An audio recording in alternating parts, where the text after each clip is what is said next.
Hello there. Welcome to the basement. It is a new year. It is 2023. And if you recall, I had previously mentioned that I was going to be adding a new IP to the franchises that I'll be talking about here on this here channel. And that is one of my older sci-fi loves, not as old as Stargate or Star Trek, or I mean Star Wars or Star Trek, but it is Stargate. Maybe you all have heard of it. So, um, it's a new year, so it's time for some new content. So this will be my first of potentially many Stargate videos, as I will be covering both the lore, as I understand it, and of course I'll be doing research to make sure I don't fuck it up too much, and of course any news about any potential resurgences of the franchise, as Amazon now owns it because they bought MGM.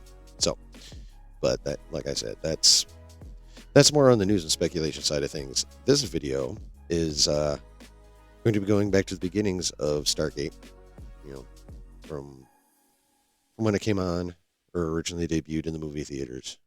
That's as far as we're going today. We're going with the original movie that started it all, and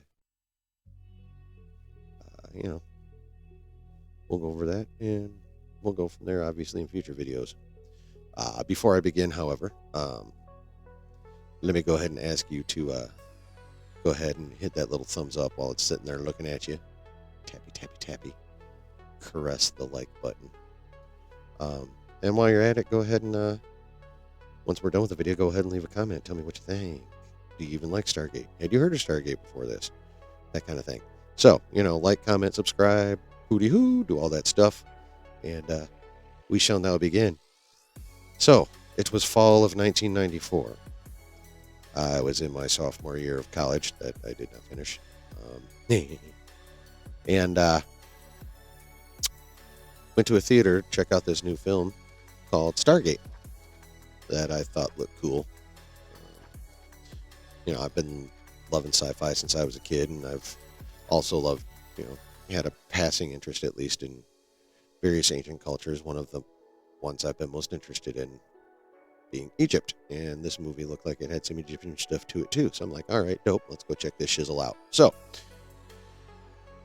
go to see this movie called Stargate, and it begins with back in 1928 at a dig in Giza. We all know what's going on at Giza. Got the pyramids and pharaoh tombs and all that kind of fun shit. However, in Mr. Roland Emmerich's story, he being the director and co-writer of the film, it wasn't just pyramids and tombs. There was also this ginormous circular capstone there. And when they dug around the capstone and lifted it up, they found this giant metallic ring with all these weird-ass symbols etched into it. And it was metal.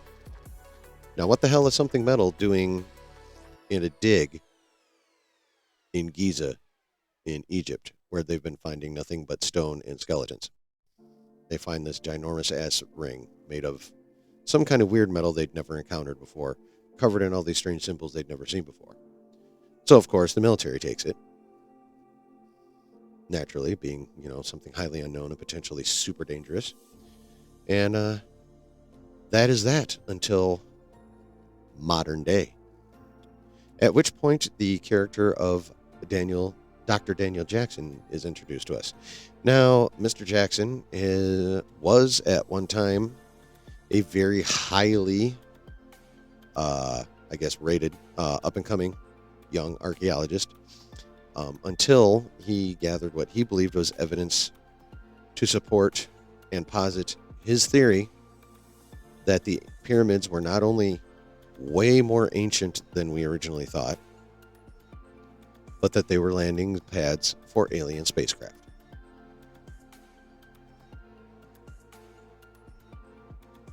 And yes, obviously Stargate may have been a big inspiration for George Tsoukalos too, him and his hair. But anyway,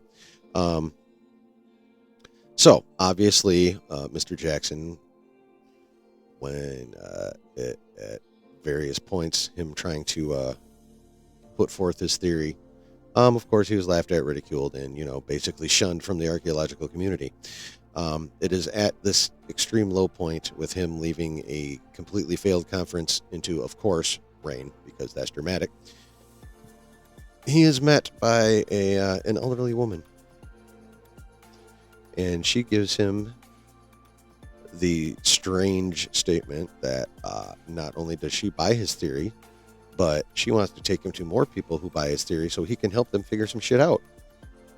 Of course, him being highly discredited, having no real archaeological job because he's basically got himself laughed out of the archaeological community, he goes with this lady, and he finds himself in a secret underground Air Force base in the movie they called Creek Mountain in Colorado.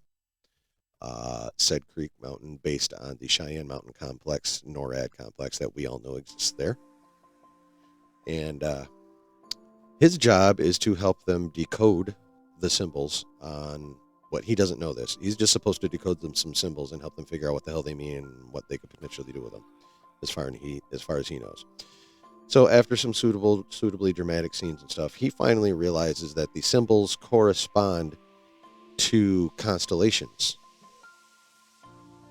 in the sky. So he goes ahead and proposes this, shows his proof of this, and it turns out that his work led them to figure out what the final symbol on the gate is. To which he's like, what? And it is then revealed that the symbols he's been trying to decipher are on this giant ring that they dug out of Giza, which they are calling a Stargate, or someone ends up calling a Stargate. And it turns out that this Stargate, the symbols, since they correspond to constellations, are basically waypoints in 3D space.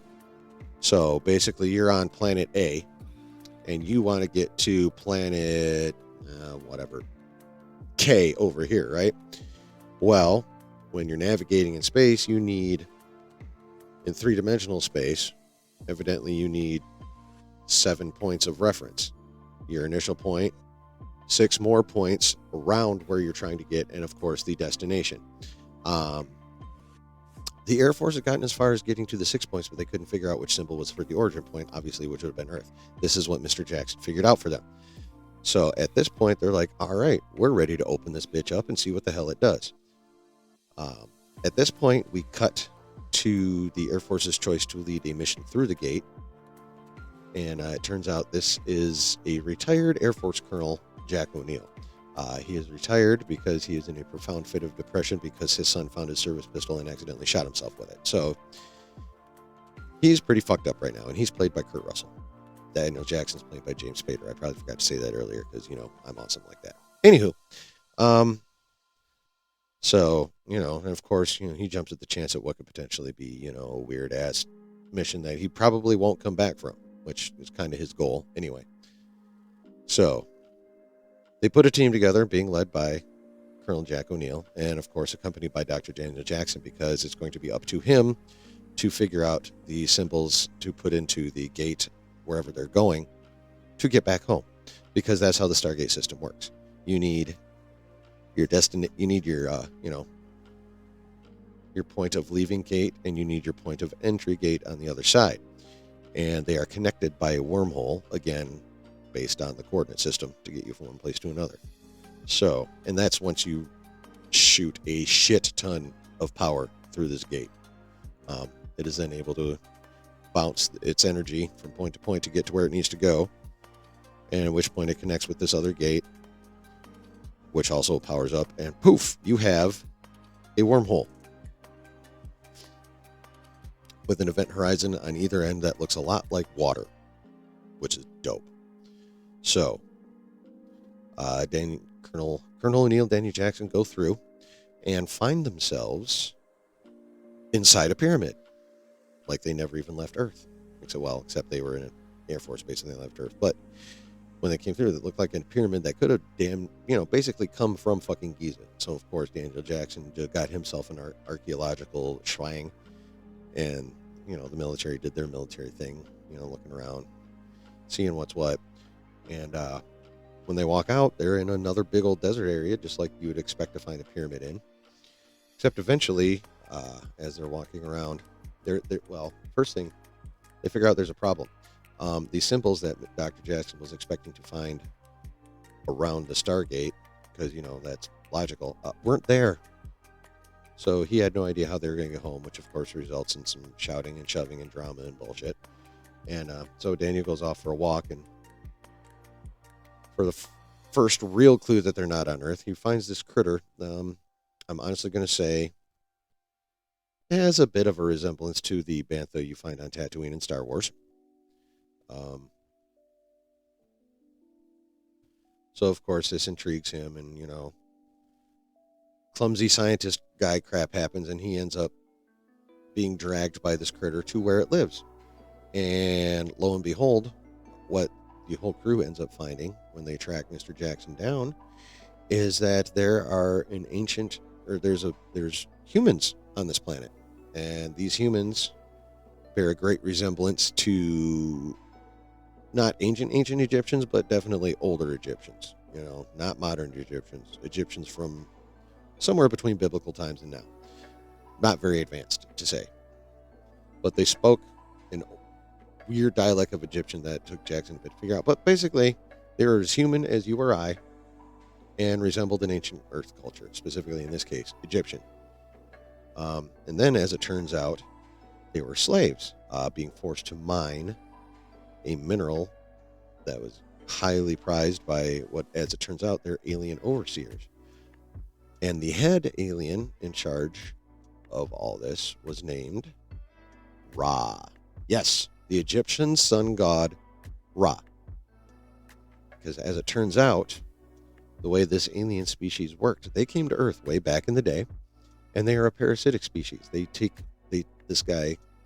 alien entity Ra, took over the body of a young Egyptian male,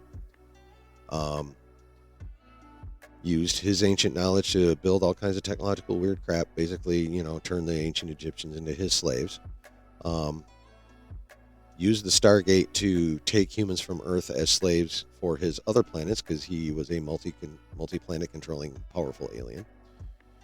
And one of these planets is the planet that our Air Force people and Dr. Jackson ended up on, which they found out was called Abydos.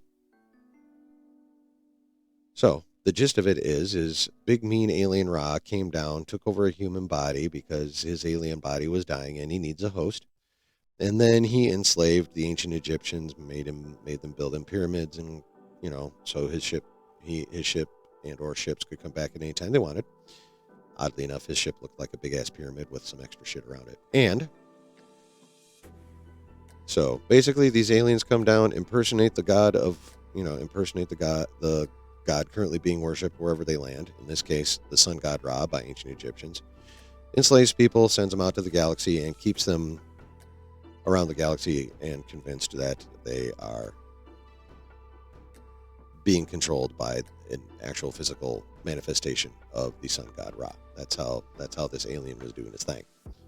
So, long story short, by interacting with these Abydonians, these people of the planet Abydos, Jackson is guided to an underground thing where he finds out that there's not just the one Stargate, that this isn't the only place the Earth Stargate can go. He finds out there's Stargates on thousands of planets all over the known galaxy, and probably even unknown galaxy. So it turns out there's a system, which is cool. But then, of course, Ra ends up on the planet, not just his minions. The usual uprising ensues. It turns out at some point that the Air Force brought along a nuclear weapon as a failsafe. And basically it ends up that, the combined forces of the military team that we sent through and the Abydonians successfully engage in an uprising, and Ra decides to leave the planet because the slaves are no more, which is what happened to him on Earth. First time the ancient Egyptians rose up and booted him out, and then buried his Stargate under that cap so he couldn't come back. So once again, he's being forced to leave a planet. But at this point in time,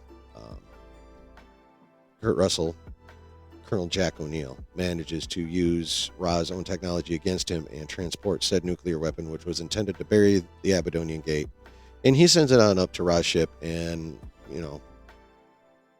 murks him with the nuke, incinerates him and his ship, and blasts them into oblivion. And, yay, happy, happy, Ra's dead. So at the end of the movie, you know, it is agreed between Dr. Jackson and Colonel O'Neill that Colonel O'Neill will take his team back through and say they found, not a whole lot. They found these people, but there's no threat. And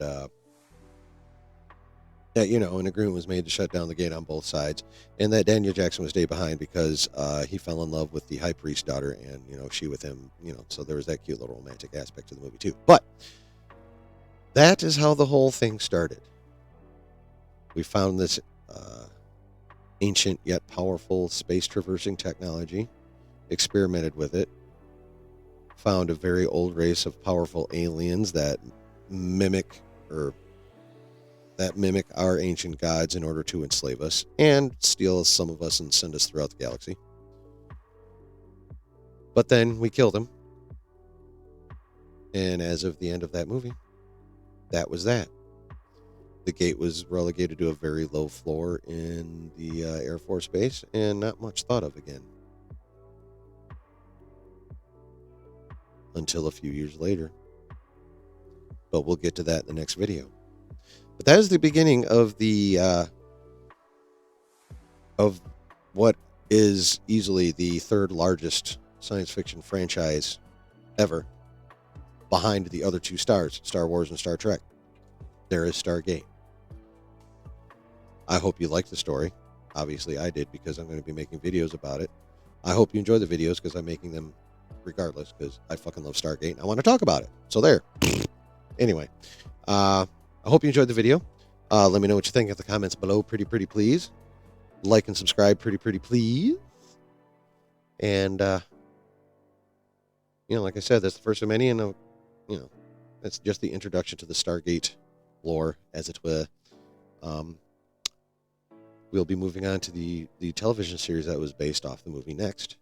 But until then, remember, there's always good times to be had when you're chilling in the basement.